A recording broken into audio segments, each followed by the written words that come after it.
I've always dreamed of having a pool in my backyard. Ever since I bought this house, I envisioned lazy summer afternoons lounging by the water, barbecues with friends while kids splashed around, and quiet evenings where I could just float under the stars. It wasn't just a luxury to me. It was a personal oasis, a place to unwind after long, stressful days. So, after months of planning, budgeting, and researching the best contractors in town, I was finally ready to make it happen. I sketched out the perfect design, modern, sleek, with a waterfall feature and even a small hot tub on the side. The excitement was real. But as soon as I submitted my proposal to the Homeowners Association, HOA, for approval, my excitement took a sharp turn. A few days later, I received an email from the HOA board stating that my request had been denied. At first, I thought it was a mistake. Maybe they just needed more details. So, I went through the document carefully. The reason for denial? Your pool does not align with the community aesthetic and is therefore not permissible under HOA guidelines. Wait, what? Community aesthetic? I had read through the HOA rulebook before buying my house. Nowhere did it say that personal pools were not allowed. In fact, a few of my neighbors already had pools in their backyards. I decided to attend the next HOA meeting to clarify things. Maybe they had misunderstood my proposal. Maybe I could make minor adjustments.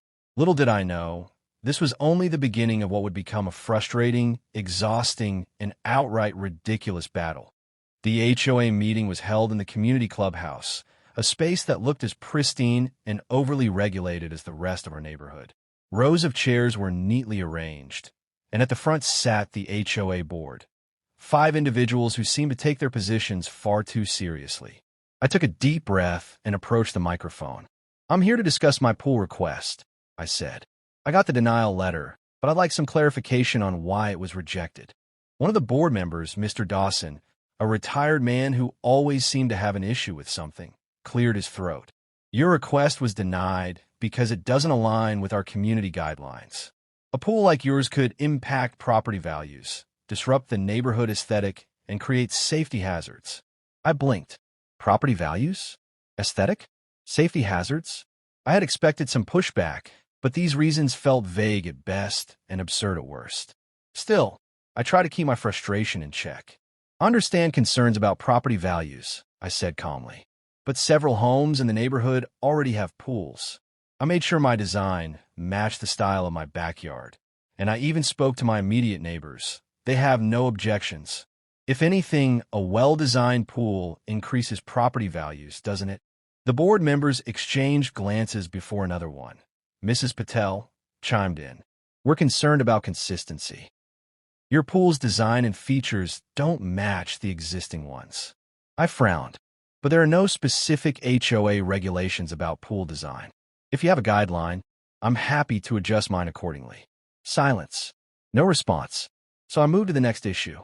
As for safety concerns, I completely understand. That's why I included fencing and proper security measures in my plan. I even proposed additional landscaping to ensure privacy and minimize any visual disruptions.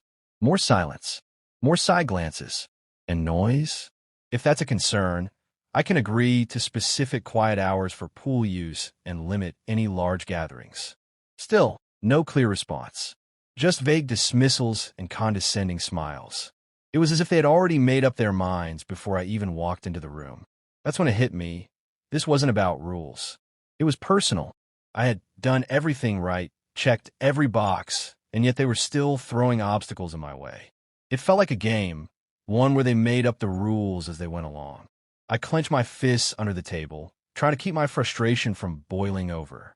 "So, if I make these adjustments, will my request be approved?" The board members whispered among themselves before Mr. Dawson turned back to me with a smug smile. "We'll take it under consideration." Translation: "We'll drag this out as long as possible until you give up." But they underestimated me. I wasn't going to let them win that easily. After that frustrating meeting, I realized one thing.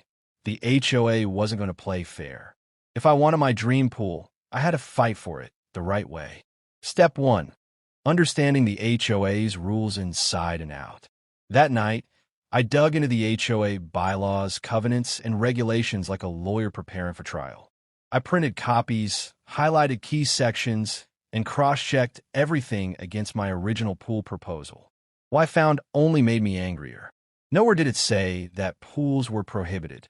There were zero rules about community aesthetics in relation to pools. The only safety requirements mentioned were fencing and proper drainage, both of which I had already addressed in my plans. It was clear. The HOA's decision wasn't based on the rules. It was based on their personal biases and their belief that I wouldn't push back. Step 2. Filing a formal appeal. Armed with my research, I submitted a formal written appeal challenging their decision. I drafted a clear, professional letter. I cited the HOA's own regulations, proving that I had followed every guideline. I pointed out inconsistencies, mentioning other homes in the neighborhood that had pools without issue. I requested an official hearing to discuss my appeal in front of the HOA review committee. Within a week, I received a cold 2-sentence email. Your appeal has been received and will be reviewed in due time. Please refrain from further inquiries until the committee has reached a decision. Translation: we'll stall as long as we can. Step 3. Seeking legal counsel. I wasn't about to sit around and wait. I reached out to a real estate attorney who specialized in HOA disputes. After reviewing my case, she confirmed what I already knew. I had every legal right to build my pool. She advised me to request detailed documentation of the HOA's reasons for denial, send a certified letter demanding a timely response to my appeal, look into state laws governing HOA regulations, because in some cases, their authority had limits. Her biggest piece of advice? Start gathering support. Step 4. Rallying the neighbors. I wasn't the only homeowner frustrated with the HOA. After talking to a few neighbors, I found out 2 other homeowners had also faced unfair rejections for exterior improvements. One family had been forced to change their landscaping, even though it complied with the rules. Another neighbor had a pool built before HOA rules tightened, but the board conveniently overlooked it. This wasn't about community rules. It was selective enforcement. So, I started a petition to challenge the HOA's authority on arbitrary decisions. In just a few days, I had signatures from several homeowners who were fed up with the board's overreach, setbacks, and stalling tactics. Just when I thought I was making progress, the HOA pulled another stunt. They responded to my appeal with an unofficial meeting request, but when I arrived, I was met with vague discussions and zero resolutions. Instead of addressing my concerns, they claimed they needed more time to review my case, suggested new, random requirements for my pool, brought up unwritten community standards, which, of course, didn't exist in their own rulebook. It was a deliberate delay tactic. They were hoping I'd give up, but what they didn't realize was that I wasn't backing down. After weeks of battling the HOA's bureaucracy, I realized something crucial. This fight wasn't just about my pool anymore. It was about homeowners' rights, fairness, and the unchecked power of HOA boards. That's when I decided to get my entire community involved. Step 1. Encouraging others to speak up. I started talking to my neighbors, not just the ones who had signed my petition, but everyone. I asked them about their experiences with the HOA. I listened to stories about unfair rejections, excessive fines, and arbitrary rule changes. Some homeowners were afraid to speak out, worried that the HOA would retaliate with more restrictions or penalties. That fear was exactly what the board counted on to keep everyone in check. But I knew that if enough of us stood together, they couldn't ignore us all. So, I took things a step further. Step 2. Organizing a community meeting. Instead of waiting for the HOA to give me another runaround, I organized a neighborhood meeting, a real discussion between homeowners. We met in my backyard, ironic, right? And for the first time, people felt free to voice their frustrations. Some families have been forced to repaint their houses because of color guidelines that didn't exist.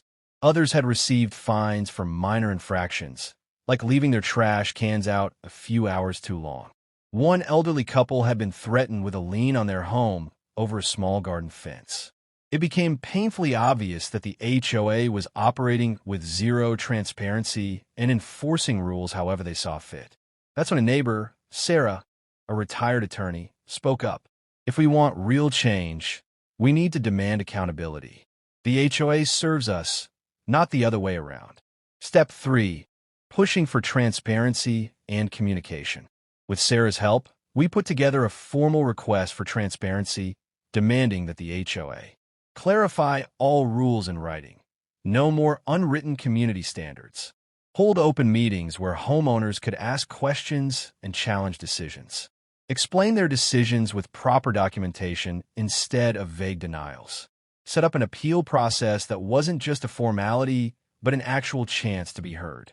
We submitted this proposal as a group, and since we had more than half the neighborhood signatures, the HOA had no choice but to address it. Step 4. Finding a middle ground. Through all this, I also realized that not every HOA rule was bad. A well-run HOA could help maintain property values and keep a community looking nice. But there had to be a balance between order and fairness. I reached out to a couple of reasonable board members, the ones who weren't just power-hungry rule enforcers. I explained that all homeowners wanted was clear, fair, and consistent guidelines. To my surprise, a few of them actually agreed. They admitted that some board members had personal biases and that our HOA had a history of inconsistent rule enforcement. Slowly but surely, progress started to happen. The HOA agreed to review their own regulations and remove any outdated or unclear rules. They introduced a better appeal system to make sure homeowners actually had a fair chance. And most importantly, they finally approved my pool. Step 5. Lessons learned and encouraging others. Winning this fight wasn't just about me getting a pool. It was about empowering my community. So, if you're dealing with an unreasonable HOA, here's what I learned. Know your rights. Read the HOA bylaws carefully and challenge decisions that don't align with them. Gather community support. There's strength in numbers. If you're frustrated, chances are your neighbors are too. Document everything. Keep records of all meetings, emails, and communications. Push for transparency. An HOA should serve the community, not control it. Don't be afraid to fight back. If they're acting unfairly, legal action might be necessary. After months of frustration, research, and community action, I finally got the approval for my pool. The HOA had no real choice. Their rules didn't explicitly forbid it, and with the support of my neighbors, they couldn't keep delaying me forever. It wasn't an easy win, though. The board dragged their feet until the very last moment, throwing in a few last-minute conditions, fencing height regulations, additional landscaping requirements, and a promise to adhere to strict quiet hours. Honestly, at that point, I was willing to comply just to get this over with. As long as I got my pool, I was happy. But more importantly, this fight wasn't just about me anymore. Reflections on the process. Looking back, this experience taught me a lot. Not just about HOAs, but about power, persistence, and standing up for what's right. Power thrives on silence. The HOA got away with arbitrary enforcement for years because no one challenged them. Once we spoke up as a community, they had to listen. Legal knowledge is key. Understanding my rights and consulting an attorney gave me the confidence to push back when the HOA tried to stall me. Not all rules are bad, but they need to be fair. HOAs exist to keep communities well-maintained, but when they enforce rules unfairly or for personal reasons, they lose credibility.